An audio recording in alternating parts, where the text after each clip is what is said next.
You are Locked On Texas Tech, your daily podcast on the Texas Tech Red Raiders. Part of the Locked On Podcast Network, your team every day. Anderson was 1 of 3 from the stripe. As good as he is at everything, there's a time or two where he'll miss a free throw. One of those misses was the front end of a 1-and-1. And as we saw, everything was a bit close. So, but hey, man, Grant, that's exactly what Grant said to me, though. He goes, we have struggled to close out games on the road, and we haven't been in those environments a ton. At Illinois, got really close, but couldn't quite get it done. At Houston, really close, couldn't quite get it done. Now, granted, that's a top 15 team nationally, and that's also a national title contender, those two previous games. Colorado's a bit different. You ended up surviving this one, and maybe you learned from it. I thought the defensive intensity at times was really good. I thought the energy from some of your role player types was really good. I thought Tyree Bryan in his limited minutes, Donnie Atwell, we need to spend more time talking about him this week, was huge for you. Loved the defensive finish. I got to be honest. Yes. I like to see that aspect, and I loved everything else. But thought it was interesting. He was on the ball, right? I think final possession. I believe you're right. Yeah, Donnie Atwell is the epitome of the 3-and-D player.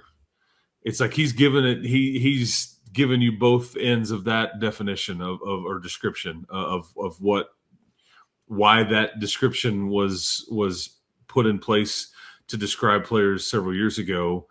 But boy, I mean, and both of it just equally important, especially in this one. But his ability to hit timely shots and that pick and roll. I mean, nobody's benefited more from it than Mr. Atwell. That pick and roll with Christian and JT, because pick your poison. Like you want to.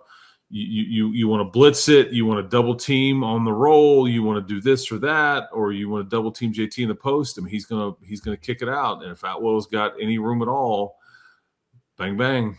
Yeah, I was thinking, clip those, send them to all your favorite shooters, prospects in the nation. Be like, hey, you like this? This is what we do.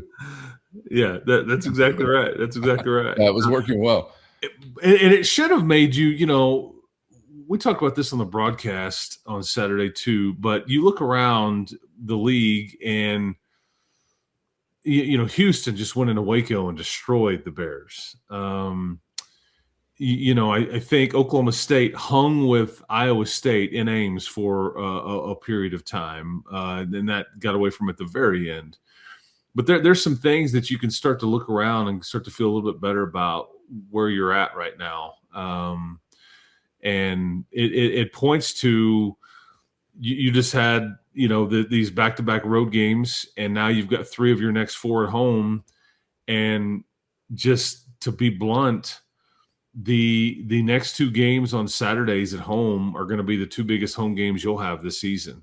They just happen to be back-to-back, with BYU coming up this Saturday and Houston the following Saturday. This little stretch here will largely tell the tale whether you are just going to be a tournament team, whether you're a legit contender for the Big 12 championship, regular season title, if you can hang in that race or not, because it must come with holding serve at home. And you're going to get a team that right now, as we're talking, is 15-1, and BYU, their only loss was at second ranked at the time, Alabama, and then Houston, which their only loss was a neutral site game against Tennessee. And we've just seen those Cougs. So you're on Cougar watch for the next 2 Saturdays, but you got the Utes coming in first. But yeah, this little stretch right here will kind of dictate whether you can, be in this race, or, because keep in mind, you don't have as many games. It's 2 fewer, so there's a bit more importance on some of these, because there's not, there's just not as many opportunities to get it back if you don't take advantage. Yeah, and the Cougar Watch is regarding 2 hoops teams. For anybody who's just catching up, happily married men, both of the boxes on your screen. Hey, some size back on the floor too? Yeah. Well, work itself in. It's a process. Mariel was back. It wasn't great. I think Elijah Malone kind of took advantage of Mariel's inexperience a couple of times, got a couple of buckets. It frustrated Grant McCaslin mightily.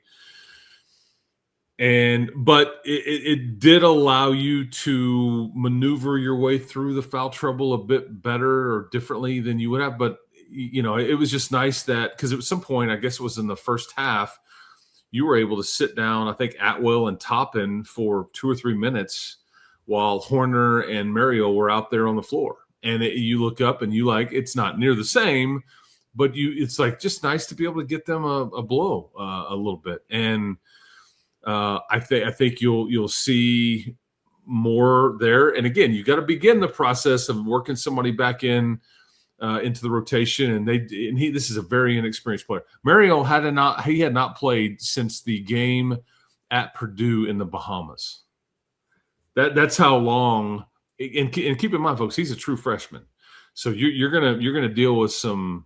What is he thinking? What is he doing? But he's young. He had braces on both knees.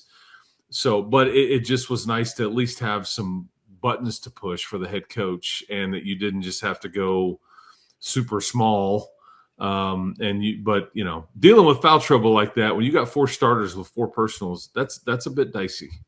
That is a bit dicey, but he's kind of an unknown player to me, to be honest. I don't even know what to expect. Like when he gets to feeling good, and we have a run with him. So, Mariel? Yeah, just because he's so little. Yeah, fair. And the foul trouble thing, we're unfortunately sort of getting practiced in this, I guess. We've been in a few of these situations. First, today's episode brought to you by FanDuel. And football is in full force, and FanDuel's keeping you stocked with action every game day with a can't-miss offer. Right now, new customers can bet only $5, and if your bet hits, you're getting $300 in bonus bets to use across the app. Player props, building a same-game parlay, or even jumping in live as the action unfolds. Any way you like it, FanDuel has you covered. Quick, easy, and secure every time. If you're ready to play, download the FanDuel app now by visiting FanDuel.com to get started. That's FanDuel.com to place your first $5 bet. Yeah, and I think some of it was definitely warranted. I think that there was a couple of plays where it's like, JT he's got like his 3rd foul and he jumps out on a screen a long ways from the basket, and he just can't help himself, and he kind of gets too aggressive. You just got to be smarter than that. It's just not worth it at the time.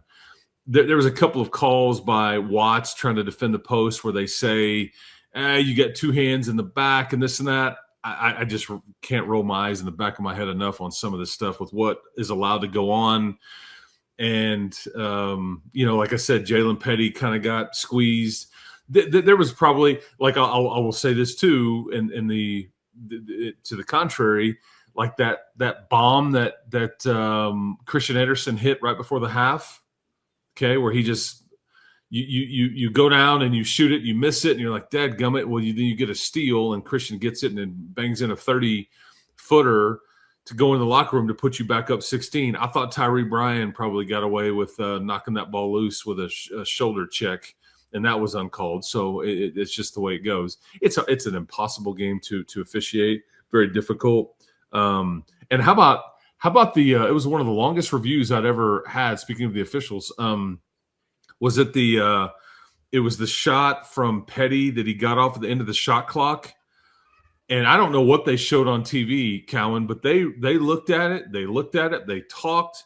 These officials are kind of halfway getting irritated with each other. It's like, what are we going to, and then they come out and say inconclusive video evidence, something to that effect does. So they stuck with the call, but had you not gotten the benefit of the bucket being called in, and as we know, it's fairly important when you look at the final score. Fairly important. Do you still not know what they showed on TV? No, I don't.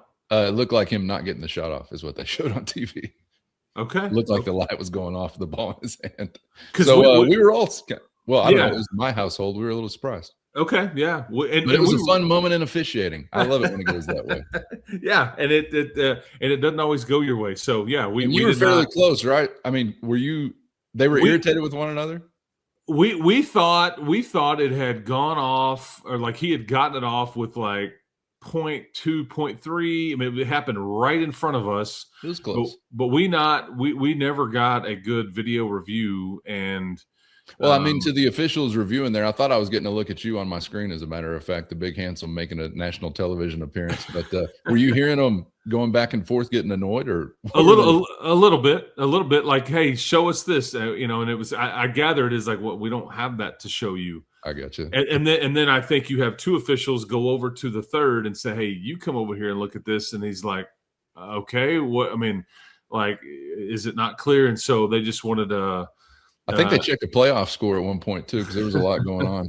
They're just flipping around there for a little bit, but yeah, that's right. I think they nailed it. That was good refereeing, boys. Ready? Yeah, there you go. All right. They're all doing the best they can, but not having. That's what he said to the crowd.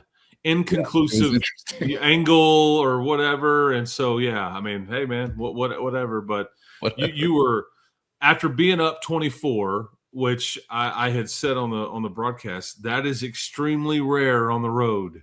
I don't care who you're playing or what time of the year in this league, being up 24 on the road, heavy steps. And then you look up and they're shooting the ball to win it. I think it was a 3-point attempt and it hits the rim and you go, whew. I thought great pressure without fouling, like just almost as good as you could ask for from Atwell right then, but little on edge, puckered up a little bit. Yeah, because I mean, you think about it. If that shot falls, you've had not a great start to the conference play here with being at 1-2, and then you look up and go, because again, 18 games versus 20, it's just different. And these are swing games, like this is, but I have a feeling that Colorado win on the road will look much better as we go here, because I think they're going to win some games, but you'll see those guys back in Lubbock here in 2 or 3 weeks. And we were walking the wire a little bit. Yeah. I made a little scared, but I held my own. We're all right. Yeah. All it shows is as a W at the end of the day. Yep, that's right. And you learn from all these lessons in a win. That's what Grant's point was. He's like, man, much rather have these guys learning in a situation like this than we tried to from Houston and from the Illinois losses. All right, Chris, appreciate the time today to catch up on what's going down with the hardwood. We got a big week to keep up to date with, of course, as far as portal wins, constantly changing. So make sure you're subscribed on YouTube or anywhere you get podcasts. We'll be getting ready for a home stretch here for hoops as well. We're taking it out on the state of Utah. All of you fit in the description of the next potential victim. So hope you'll join us for that. Appreciate the time, Chris. Looking forward to it all, and we'll see you then. Sounds good. We'll keep portaling as the news comes in. We'll keep hooping as the news comes in. And, here we go. But shout out to all the folks up in the state of Colorado that are Red Raiders, man. So good to see everybody. Yeah, and always looking for a warm place to stay in the CO. So thank you, friends. Can't wait to see you very, very soon. All right, thank you also to the everydayers anywhere you may be for always being out there in the Matador Mob. Hit our show notes and find a link to a free 14-day trial. That's your direct line to Chris and myself with one-on-one text and straight to your phone. For Chris, I'm Casey. Thanks as always for the time. We hope to see you back for the next round on Locked On Texas Tech.